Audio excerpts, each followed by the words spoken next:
দর্শক শুভেচ্ছা সমন্ত্রণ জানাচ্ছি বাংলা ভিশনের নিয়মিত আয়োজন ডিজিটাল লাইফের নতুন আরও একটি এপিসোডে। আমি আপনাদের সাথে আছি শুভ ইসলাম। দর্শক, আজকের এপিসোডে আমরা কথা বলবো future prospect of ICT infrastructure, Bangladesh perspective এই বিষয়ে। আর এই বিষয়ে কথা বলার জন্য আজকে আমাদের সাথে স্টুডিওতে উপস্থিত আছেন Moinul Haque Siddiqui, chairman Fiber at Home. কেমন আছেন?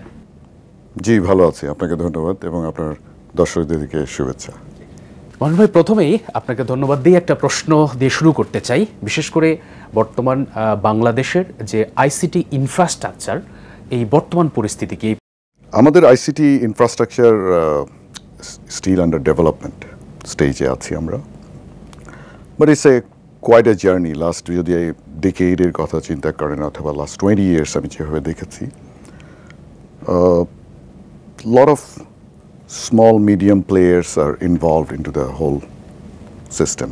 পাবলিক এবং প্রাইভেট দুটো এরিয়াতে এখানে ডেভেলপমেন্টটা হয়েছে।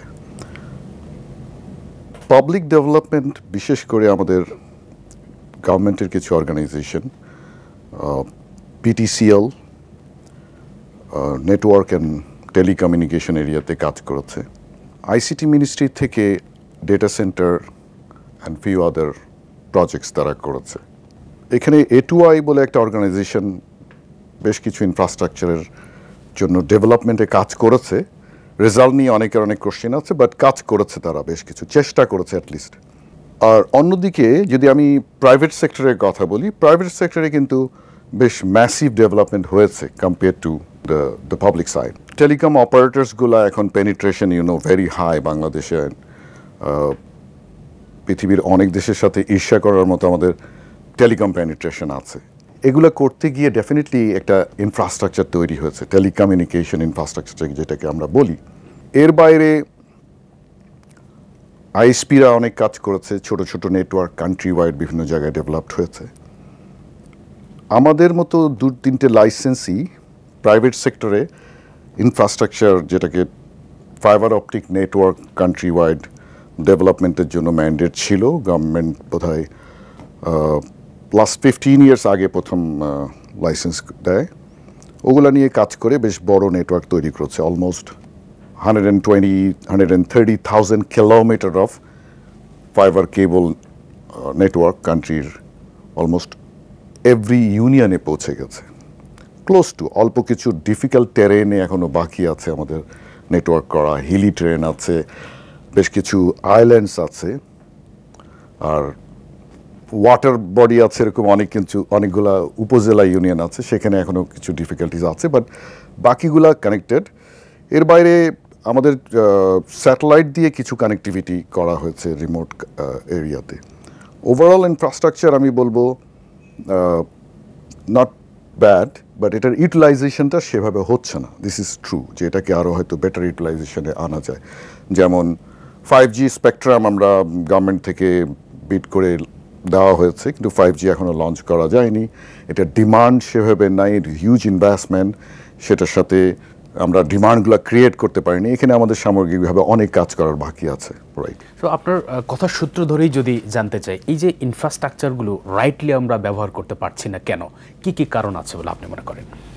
আমার ঠিক আগের প্রশ্নের শেষের দিকে আমি বোধহয় ব্যাপারটাকে একটু টাচ করেছি। মেজর কারণ হচ্ছে এখানে ইনভেস্টমেন্টের ব্যাপার আছে। এ ধরনের ডিজিটাইজেশনের জন্য, ডিজিটাল লাইফের জন্য গভর্নমেন্ট ইনভেস্টমেন্ট খুবই জরুরি। পাবলিক সেক্টরে ইনভেস্টমেন্টের কথা বলছি আমি। পৃথিবীর বিভিন্ন দেশে প্রথমে শুরু করে কিন্তু পাবলিক সেক্টরের ইনভেস্টমেন্ট দিয়ে। ডিজিটাইজেশন আপনি নর্থ আমেরিকার কথা বলেন অথবা ইউরোপের কথা বললে দেখবেন, ইভেন কি ফার ইস্টেও গভর্নমেন্ট ইনিশিয়েটিভগুলো খুব ইম্পর্টেন্ট ছিল, স্পেশালি অন দ্য ইনফ্রাস্ট্রাকচার সাইডে। অন টপ অফ ইট, এটার ইউটিলাইজেশনের যে ব্যাপারটা আমি বলছেন, ইউটিলাইজেশনে যে ইনিশিয়েটিভগুলো আমাদের এখানে মিসিং, তার ভিতরে আমি যদি বলতে চাই যে digitization of our whole government system এখনও অনেক দূরে। আপনার ইন্ডিভিজুয়াল মিনিস্ট্রি ওয়াইজ গত 15 বছর আগেও আমি এই আলোচনা শুনেছি যে সার্টেন বাজেট করা হবে আইসিটির জন্য, প্রত্যেকটা মিনিস্ট্রিকে একটা পার্সেন্টেজ অফ তার বাজেট আইসিটি ডেভেলপমেন্টে দিবে। এখন পর্যন্ত সেটা আমি কিন্তু দেখিনি কোনো বাজেটে। প্রতি বছর আমাদের বাজেট হয়, একটা করে ফিগার শুনি যে বিভিন্ন সেক্টরের জন্য বরাদ্দ থাকে, কিন্তু ওই ব্যাপারটা ভেরি ক্লিয়ারলি বলা হয় না। ওইটা খুব জরুরি, ওটা একটা মোমেন্টাম তৈরি করবে আমাদের হোল কান্ট্রি ডিজিটাইজেশনে। কিছু কিছু হয়েছে, বাট ভেরি মিনিমাম। এখানে কে করবে, রাইট অথরিটি কে, এগুলো নিয়েও কিছু চ্যালেঞ্জ রয়ে গেছে। আমাদের বিভিন্ন ডিপার্টমেন্ট করা হচ্ছে, আইসিটি ডিপার্টমেন্টের আন্ডারে আরও কিছু ডিপার্টমেন্ট সেপারেটলি কাজ করার চেষ্টা করেছে এগুলোকে অ্যাড্রেস করার জন্য, গভর্নমেন্টকে ডিজিটাইজেশন করার জন্য। গভর্নমেন্ট কিছু হয়তো নথি এবং কিছু প্র্যাকটিস শুরু করেছে, বাট ভেরি মিনিমাম। ওগুলাকে একটা ভাইব্রেন্ট জায়গায় নিতে হলে সামগ্রিকভাবে অনেক কাজ করার আছে। এটা ইটস এ হিউজ ডিসকাশন। তারপরে আমি মনে হয় ওই জায়গাতে প্রাইভেট সেক্টরকে ক্লোজলি যদি ইনভলভ করা যায়, ডেভেলপমেন্টটা ভালো হবে আমার বিশ্বাস। সেক্ষেত্রে আমরা তো প্রায় শুনে থাকি যে পাবলিক প্রাইভেট পার্টনারশিপের মাধ্যমে অনেক কাজ, অনেক বড় বড় প্রজেক্ট সম্পন্ন করা হয়। এই সাইডটায় আমাদের দেশের সিচুয়েশনটা কি, আপনার অবজারভেশন কি বলে? প্রাইভেট পাবলিক পার্টনারশিপ হয়ে অনেক ডেভেলপমেন্ট হোক, এবং সেটাই রাইট ওয়ে, গ্লোবালি এক্সাম্পল অনেক আছে। বাট আমাদের ওই চাওয়াটা কতটুকু অনেস্ট ছিল আমার কোয়েশ্চেন আছে। আমি দেখেছি, আমার কাছে মনে হচ্ছে সেখানে ব্যুরোক্রেসি বলি অথবা পলিটিক্যাল উইশ বলি, দুটোতেই গ্যাপ আছে। ওই জায়গাটাতে রুলস রেগুলেশন এবং লেভেল প্লেইং ফিল্ড তৈরি করা বেশ কিছু জায়গায় কাজ করবে, কিছু কমিটমেন্ট থাকে গভর্নমেন্টের। প্রাইভেট পাবলিক পার্টনারশিপ আপনি বললেন, আপনি একটা কিছু দিবেন, আপনি যদি গভর্নমেন্ট হন, আমি প্রাইভেট হলে আমি ইনভেস্টমেন্ট করব, এভাবেই হয়। কিন্তু দেখা যায় যে আপনার কমিটমেন্ট আপনি বছরের পর বছর ফেল করছেন। গভর্নমেন্ট যেটা কমিটমেন্ট করছে সেটা এখানে ডেলিভারি হচ্ছে না।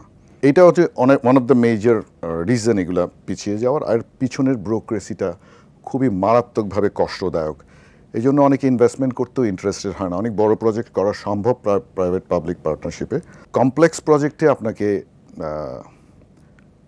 ডেফিনেটলি অনেক সাপোর্ট দরকার হবে কন্টিনিউয়াসলি। চলুন আমরা এই ব্যারিয়ার্সগুলোকে যদি ঝেড়ে ফেলে দিয়ে আমরা নতুন করে শুরু করতে চাই, তাহলে আপনার কি সাজেশনস, আসলে কোন কোন জায়গাগুলোতে সংস্কার করতে হবে, বিশেষ করে পাবলিক প্রাইভেট পার্টনারশিপে যদি আমরা কোনো কাজ করতে যাই? সবাইকে সুযোগ দিতে হবে, ওপেন টেন্ডারের মাধ্যমে হতে হবে, নন সলিসিটেড না করে সলিসিটেড প্রজেক্ট নিতে হবে। তবে কখনো কখনো নন সলিসিটেড প্রজেক্ট নিতে হতে পারে, বাট ইন জেনারেল আমি বলছি এই সলিসিটেশন ইজ ভেরি ইম্পর্টেন্ট। মানে টেন্ডারের মাধ্যমে প্রপার লক্ষ্যে প্রপার প্রজেক্ট এক্সপিরিয়েন্স লোকজনকে যদি সেই প্রজেক্টে ইনভলভ করা যায়, আমি প্রাইভেট সেক্টরের কথা বলছি। আর কন্ট্রাক্টগুলা খুবই কমপ্লেক্স, কন্ট্রাক্টগুলোকে কিছুটা সিম্পলিসিটি আনতে হবে। আমাদের ব্যুরোক্রেটিক সিস্টেমটা এমনি কমপ্লেক্স, তার উপরে যদি তাকে একটা কমপ্লেক্স কন্ট্রাক্ট ধরিয়ে দেওয়া হয়, সে ওখান থেকে নড়তে চড়তে পারে না, দেখা যায় যে ইমপ্লিমেন্টেশনে গিয়ে ফেল করে। এটার যে ফ্লেক্সিবিলিটিটুকু, ওটা কেউ ওই অথরিটিটা ইউজ করতে চায় না, থাকলেও ইউজ করে না আমাদের ব্যুরোক্রেসি অথরিটিটা।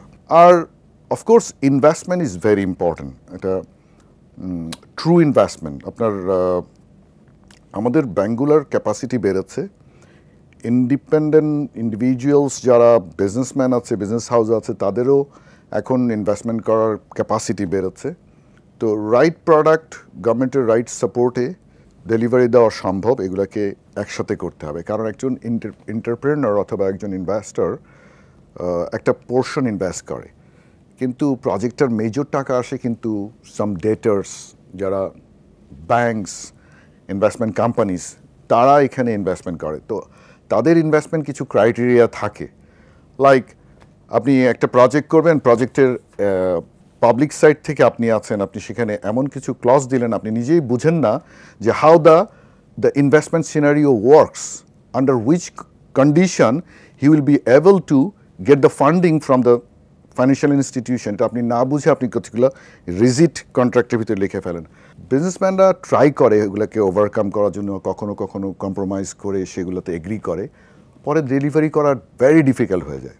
সো ওইখানে একটু সহজ কিছু নিয়মকানুন তৈরি করতে পারলে, ওগুলোকে যদি একটু বিজনেস ফ্রেন্ডলি করা যায় আমার মনে হয়। তো বিশেষ করে লাস্ট আমরা যেটা দেখেছি যে বাংলাদেশ ব্যাংকের ডেটা সভারেন্টি প্লাস ক্লাউড সার্ভিসের ক্ষেত্রে একটা গাইডলাইন এসেছে এবং পাশাপাশি ড্রাফটিং বাংলাদেশ কম্পিউটার কাউন্সিল থেকেও বিশেষ করে ডেটা সেন্টারের এই ইন্ডাস্ট্রিটাকে হয়তো রেগুলেট বলি বা একটা ফরমেশনে আনার জন্য কিন্তু আমরা একটা গাইডলাইন দেখেছি, ড্রাফটিং গাইডলাইন আমি যতটুকু জানি। তো তারপরেও কি আসলে মানে আমাদের ডেটা সেন্টার পার্সপেক্টিভে যদি আমরা জানতে যাই তাহলে কি আমাদের এই ইন্ডাস্ট্রিটা কি ব্লুম করার ক্ষেত্রে কোনো বাধা আপনি দেখেন কিনা? Investment is a big challenge. Data center is a huge investment. Proper data center, আমি বলছি global standard tier 3 and 4 and above.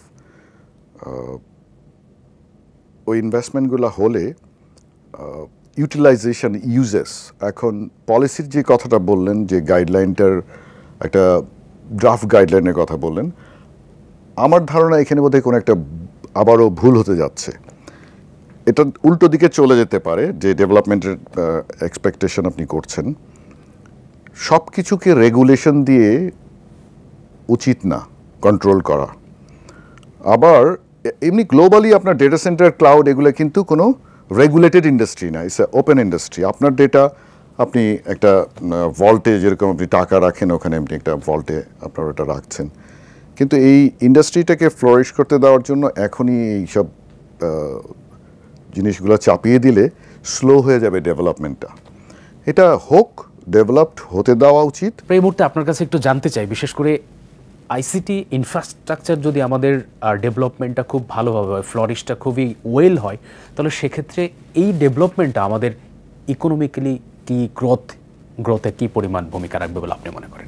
নাওয়াডেজ আমি যেটুকু বুঝি আমার অভিজ্ঞতা থেকে, আমি শুধু বাংলাদেশে নয় গ্লোবালি সব জায়গায় ICT is a major part of any development works or anything you do. আপনার ডিজিটাল লাইফ আমরা প্রত্যেকে এমনভাবে অভ্যস্ত হয়ে গেছি, উই আর মুভিং ফরওয়ার্ড।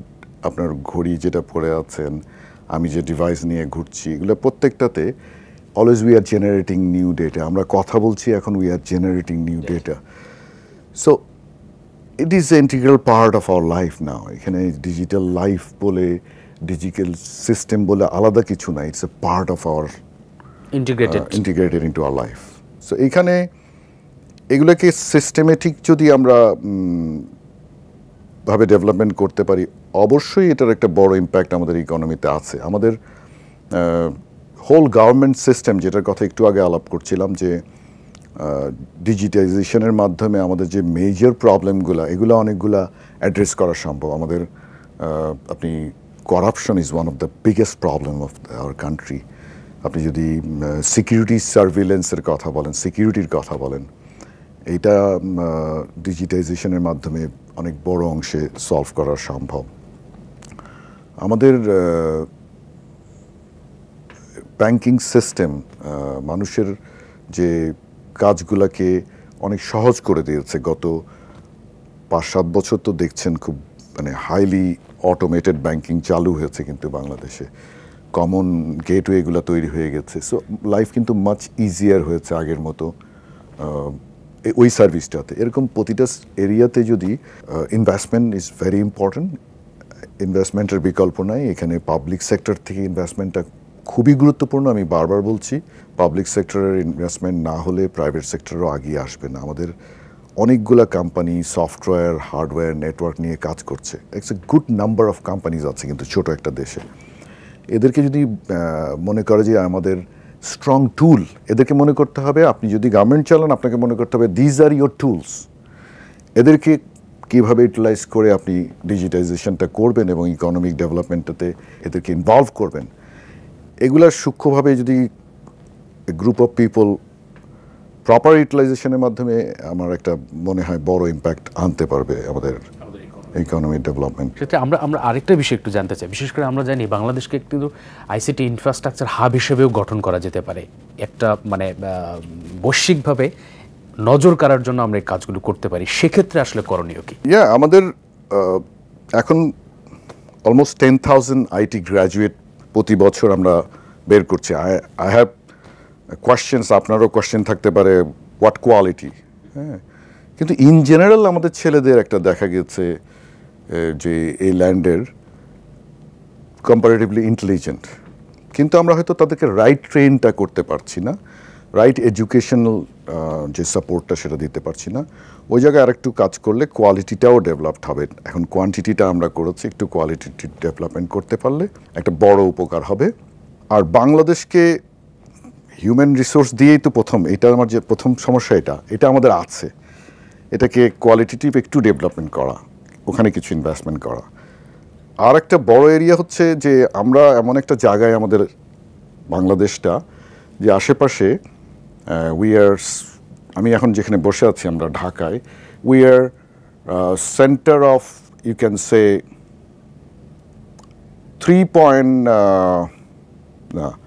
আমি যদি 350 to 400 মিলিয়ন পিপল একটা সার্কেল করি, আমরা যেখানে বসে আছি সেখান থেকে বাংলাদেশ থেকে ল্যাটেন্সি, ডিজিটাইজেশনের ল্যাটেন্সি ইজ ভেরি ইম্পর্টেন্ট। আপনি কত তাড়াতাড়ি আপনার একটা ডিজিটাল সিগন্যাল একটা কাস্টমারের কাছে পাঠাতে পারছেন কোনো একটা সেন্টার থেকে, this is a very important factor. তো এই 400 মিলিয়ন পিপলের কাছে আপনি between 10-12 millisecond on an average যদি কোনো সিগন্যাল পাঠাতে পারেন মিলি সেকেন্ডে, it's a really a good place. Dhaka, Bangladesh, it's a market, number of people. সেই কারণে এখানে একটা হাব চিন্তা করতেই পারেন আপনি যেটা বলছেন সেভাবে। ডিজিটাল সার্ভিসেস কত তাড়াতাড়ি আপনি পাঠাচ্ছেন সেটাই তো হাব হয়ে যাবে, যেখান থেকে তাড়াতাড়ি পৌঁছানো যায়। আপনি যদি দেখেন global CDN operators like Google, Facebook, Akamai, আমরা যাদের সার্ভিসগুলো ব্যবহার করি সারাক্ষণ, এরা অনেকেই ছিল সিঙ্গাপুরের দিকে অথবা মালয়েশিয়াতে, হংকংয়ে কোনো এক সময়। You will be surprise to know that এরা পুরো মুভ করে আমাদের ইস্টের থেকে ওয়েস্টে চলে গেছে। অলমোস্ট ইন্ডিয়াতে এই ওপেনিংয়ের কারণে অনেকগুলা ডেটা সেন্টারে এরা ল্যান্ড করেছে, ওখান থেকে কিন্তু সার্ভিসগুলো আমাদের এদিকে আসছে বেশিরভাগ ক্ষেত্রে এখন। তো আমরা এমন একটা জায়গায় আছি, আমরা ইন্ডিয়া এবং ইস্ট ইন্ডিয়া অ্যান্ড নর্থে আপনার নেপাল, ভুটান, এদিকে শ্রীলঙ্কা, এটা we could be even a better hub. So আমরা জানি আইসিটি ইনফ্রাস্ট্রাকচার ডেপ্লয়মেন্টে আপনারা কাজ করছেন, আপনাদের প্রতিষ্ঠান দীর্ঘদিন থেকেই কাজ করছে। বর্তমান বিশেষ করে ফাইবার অপটিক কেবল কানেকশনের দিকে যদি যাই, তাহলে কি ধরনের কাজ হচ্ছে বা আপনার কাছে কি তথ্য আছে? আমাদের ফাইবার অ্যাট হোম যে কোম্পানিটা ফাইবার অপটিক নেটওয়ার্ক ডেপ্লয়মেন্টের ম্যান্ডেট নিয়ে কাজ করছে, licensed from the telecommunication ministry. Last 14 plus 15 years almost we have been deploying. আমরা বেশ কিছু FTTH নেটওয়ার্ক করেছি, which is like বাসায় কানেক্টিভিটি ইন্ডিভিজুয়ালি, গুলশান, নিকেতন, মহাখালী, DOHS, তারপর মতিঝিলেও আপনার কারণ বাজার, এখানে যেখানে বসে আছি কারণ বাজারের প্রতিটা বিল্ডিং কিন্তু 2011 কি 12 সালে আমরা প্রতিটা বিল্ডিংয়ের আন্ডারগ্রাউন্ডে নেটওয়ার্ক করা। কারণ বাজারে আপনার এখানে প্রচুর ওভারহেড ফাইবার ছিল আগে, এখন দেখবেন কম, ওই যে মেন রোডটা দিয়ে। তো ওই জায়গায় একটা বড় কাজ হয়েছে সিটিগুলোতে FTTH নেটওয়ার্কে, স্পেশালি ঢাকা সিটিতে। But still there are lot of cables আপনি দেখবেন ঝুলে আছে, এগুলো এনফোর্সমেন্ট করলে নিচে যেতে পারে এখনই অনেক জায়গায়, এরিয়া বাই এরিয়া ঠিক করে একটা একটা করে কিন্তু আন্ডারগ্রাউন্ডে নিয়ে যাওয়া সম্ভব। আমরা সেই ইনফ্রাস্ট্রাকচার ডেভেলপমেন্ট করে রেখেছি FTTH-এ অ্যান্ড সাকসেসফুলি রান করেছি। এর বাইরে কান্ট্রি ওয়াইড যে নেটওয়ার্কটা আমাদের প্রায় 60,000 প্লাস, এখন বোধ হয় 63,000 কিলোমিটার অফ নেটওয়ার্ক হবে। আপ টু আমাদের ম্যান্ডেট ছিল whether there are businesses or not, আপনি নেটওয়ার্ক কারোর কাছে বিক্রি করতে পারবেন কি না আপনি জানেন না, you have to reach every upazila of the country. আমাদের প্রায় ক্লোজ টু 500 উপজেলা বাংলাদেশে, এগুলোতে প্রত্যেকটাতে আপনাকে নেটওয়ার্ক নিয়ে যেতে হবে। হিউজ ম্যান্ডেট, হিউজ ইনভেস্টমেন্টের ব্যাপার। তো আমরা এরই ভিতরে করে ফেলেছি, 10 বছর আমাদেরকে টার্গেট দিয়েছিল করার জন্যে, আমরা শেষ করেছি। আরেকটা কোম্পানি সামিট কমিউনিকেশনও বেশ বড় নেটওয়ার্ক করেছে। বাট আমরা পায়োনিয়ার, প্রথম আমরাই শুরু করি 2008 সালে ফেব্রুয়ারিতে ফাইবার অ্যাট হোমের রেজিস্ট্রেশন। এরপরে আমরা লাইসেন্সও অ্যাপ্লাই করি 2008 সালে, তত্ত্বাবধায়ক সরকার ছিল তখন। তখন বিটিআরসিতে যে চেয়ারম্যান ছিলেন তাদেরকে এই কমন নেটওয়ার্কের আইডিয়াটা আসলে পিচ করা হয়। এই কমন নেটওয়ার্কের আইডিয়াটা তারা পছন্দ করে বিকজ লট অফ স্মল আইএসপিস কান্ট্রিতে লাইসেন্সড ছিল। তারা কান্ট্রির যে নিড, কান্ট্রিওয়ার যে নেটওয়ার্ক বানানোর নিডটা ওইভাবে তারা অ্যাড্রেস করতে পারেনি because of investment. Of course major challenge ছিল তখন। এর বাইরে টেলিকম অপারেটরদের কিছু নেটওয়ার্ক ছিল, only from big city to big city, Dhaka Chittagong, Dhaka Barishal, Dhaka Sylhet, Dhaka Barishal ছিল না, ঢাকা বগুড়া ছিল, ঢাকা খুলনা ছিল, এরকম কয়েকটা লিঙ্ক ছিল। সবাই এই কটার রাউটেই, তাও দুটো টেলিকম করেছিল বোধহয়, আর দুটো টেলিকম ওইভাবে নেটওয়ার্ক করতেও পারেনি তখন। এই একটা সময় তখন কমন নেটওয়ার্কের কনসেপ্টটা নিয়ে আসে যে ম্যান্ডেট নিবে, সব জায়গায় নেটওয়ার্ক করবে, সবাই বাকিরা এই নেটওয়ার্কটা ব্যবহার করবে। অ্যান্ড আইডিয়াটা it's very simple. It's like আপনি কমন নেটওয়ার্ক যদি সবাই ব্যবহার করে কস্ট কমে যাবে। অ্যান্ড আমরা সেটা ইম্প্যাক্ট দেখেছি গত লাস্ট 15 ইয়ার্সে। অলমোস্ট মোর দ্যান 15 টাইমস কমে গেছে প্রাইস। 1 MBPS ব্যান্ডউইথ ঢাকার থেকে অন্য একটা সিটিতে যে প্রাইস ছিল, অথবা একটা 1 STM1 যে প্রাইস ছিল, সেটা এই 15 বছরে 1/20th অথবা 1/25th এরকম জায়গায় চলে এসছে প্রাইসে। এই বেনিফিটটা কাস্টমারের কাছে গিয়েছে। আপনারা এখন এক্সপিরিয়েন্স যদি বলেন বাংলাদেশের স্পেশালি রিমোট পার্টে, ব্রাউজিং এক্সপিরিয়েন্স কিন্তু ড্রামাটিক্যালি চেঞ্জ হয়েছে। আসলে আমরা ইম্প্যাক্টটা দেখতে পাচ্ছি সেই কমন নেটওয়ার্কের যেই আপনার থিমটা সেটা গ্রহণ করার ফলে এবং সেটাকে ইমপ্লিমেন্টেশনের ফলে। এই মুহূর্তে আপনার কাছে আমরা একটু জানতে চাই, বিশেষ করে অনেক সময় আমরা দেখি অনেক বিষয়কে রেগুলেট করার জন্য একটি নির্দিষ্ট মন্ত্রণালয় বা অধিদপ্তর বা পরিদপ্তরের অধীনে অনেক শাখা প্রশাখা হয়ে যায়, এবং আসলে নির্দিষ্ট একটা কাজকে কোন দপ্তর, কোন পরিদপ্তর বা কে রেগুলেট করবে সেটা নিয়ে মাঝে মধ্যে একটা ক্যাবাস তৈরি হয়। আপনি কি বলবেন? এটা ইটস এ কমন থিং, বাংলাদেশে এটা খুবই কমন, বিকজ আমাদের কনস্টিটিউশনাল রেখা নিয়েই তর্ক বিতর্ক শুরু হয়েছে। ওইটাই বোধহয় ফেলে নতুন করে করতে হবে, এরকম একটা অবস্থা। সো এইখানে বাকি ছোট ছোট রেগুলেশনগুলো তো বলাই বাহুল্য আমার কাছে মনে হয়। তারপরেও আমরা চেষ্টা করি, হয়তো রাইট লোক রাইট জিনিসটা করে না, এটা বোধহয় একটা মূল সমস্যা যারা এই রেগুলেশনগুলো ড্রাফট করার কথা। বাট আমাদের ইনফ্রাস্ট্রাকচার নেটওয়ার্কের যে গাইডলাইনটা তৈরি হয়েছিল, আমি বলবো বিটিআরসির একটা ভেরি স্ট্রং টিম 2008 সালে এটা খুব ভালো করেই তৈরি করেছিল। And it's very well defined area, কোনটুকু গ্রে এরিয়া, কোনটুকু বাউন্ডারি, ট্রান্সমিশনটাকে সেপারেশন করে ফেলা সার্ভিস থেকে। That was the main objective. There are few other objectives একদম written down into the guideline করেই ওদের করা হয়েছিল। পরবর্তীতে লাস্ট 15 ইয়ার্সে গভর্নমেন্ট কিন্তু সেটাকে মিজারেবলি ফেল করেছে। আমি বলবো মিজারেবলি ফেল করেছে এনফোর্সমেন্ট করতে, গাইডলাইনটাকে এনফোর্সমেন্ট করতে। আপনি যে ডেভেলপমেন্টটা 15 ইয়ার্সে দেখেছেন, it could be much ফাস্টার even, আমি বলবো, যদি গাইডলাইনটাকে এনফোর্সমেন্ট করতে পারতো। এখানে পলিটিক্যাল উইল লাগে, আর ব্যুরোক্রেসি, স্ট্রং ব্যুরোক্রেসি লাগে। এইগুলার বিভিন্ন কারণে এটা প্রপারলি অ্যাড্রেস হয়নি। কিন্তু ওই পপুলিস্ট গভর্নমেন্ট যেটা করে, ওগুলোর থেকে হয়তো কিছু মানে সস্তা সহজ জনপ্রিয়তা নেওয়ার জন্য ওগুলোকে ব্যবহার করেছে। বাট আমি বলবো তারপরেও প্রাইভেট সেক্টরের কারণে কোনোভাবে নেটওয়ার্কটা স্টিল রানিং। গভর্নমেন্ট একটা ভালো কাজ করেছিল, বলতেই হয় আপনাকে, যে আমাদের ম্যান্ডেট ছিল আপ টু উপজেলা, কিন্তু আমাদের তো উপজেলার ডাউনে ইউনিয়ন আছে, গ্রাম আছে। সেখানে মানুষকে ডিজিটাইজেশনে, ডিজিটাল ডিভাইড যেটা, সেটা অ্যাড্রেস করা দরকার মনে করে কিছু প্রাইভেট পাবলিক পার্টনারশিপের মাধ্যমে সেখানে নেটওয়ার্ক বানিয়েছে। নেটওয়ার্কটা আমাদেরকে আমাদের নেটওয়ার্কের সাথে লাগিয়ে মেনটেন করার জন্য আমাদেরকে বলেছে, আমরা সেটা মেনটেন করছি, which is a of course good thing. এই সিমিলার ওয়েতে কিন্তু 60s-এ আমেরিকাতে নেটওয়ার্ক হয়েছে।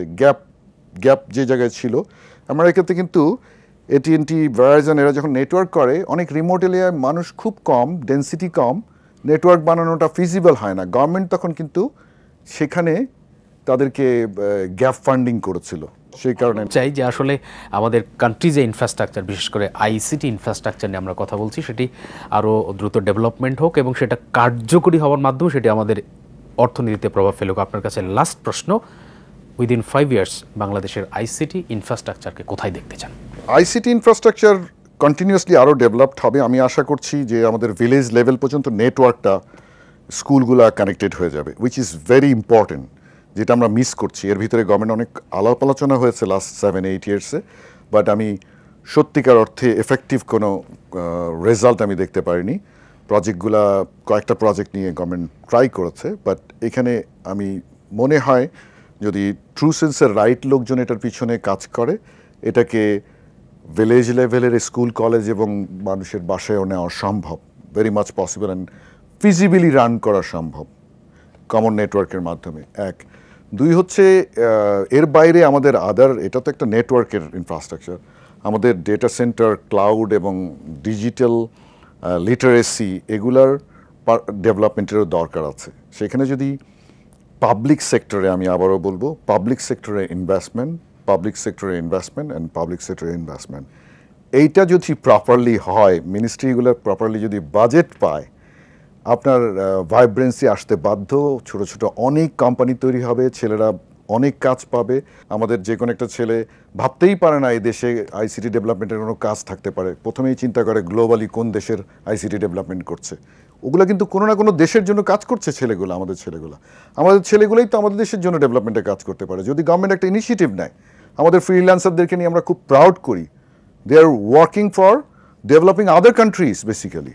সো আমরা প্রত্যাশা করছি সমস্ত ব্যারিয়ার্সগুলো কেটে আমাদের দেশের যে সমস্ত রিসোর্স বা যারা আছে ট্যালেন্ট পুল, তারা আমাদের দেশের জন্য কাজ করুক। আমরা অনুষ্ঠানের একেবারেই শেষ পর্যায়ে আছি। আজকে আপনার মূল্যবান সময় দিয়ে আমাদের স্টুডিওতে এসে গুরুত্বপূর্ণ একটি বিষয় নিয়ে আলোচনা করার জন্য আপনাকে অনেক ধন্যবাদ। আপনাদেরকে অনেক ধন্যবাদ। দর্শক, এতক্ষণ আমরা বাংলাদেশের আইসিটি ইনফ্রাস্ট্রাকচার নিয়ে বিভিন্ন গুরুত্বপূর্ণ বিষয় নিয়ে আলোচনা করলাম। এতক্ষণ আপনারা জানে আলোচনাটি শুনেছেন, সেটা পলিসি মেকার, সার্ভিস প্রোভাইডার এবং সার্ভিস যারা গ্রহণ করে থাকেন সবার জন্য উপকারী হবে বলে আমরা মনে করছি। দর্শক, আজকে এ পর্যন্তই। পরবর্তীতে আবারও নতুন কোনো এপিসোড নিয়ে আপনাদের সামনে হাজির হব। সে পর্যন্ত ভালো থাকবেন, সুস্থ থাকবেন। আল্লাহ হাফেজ।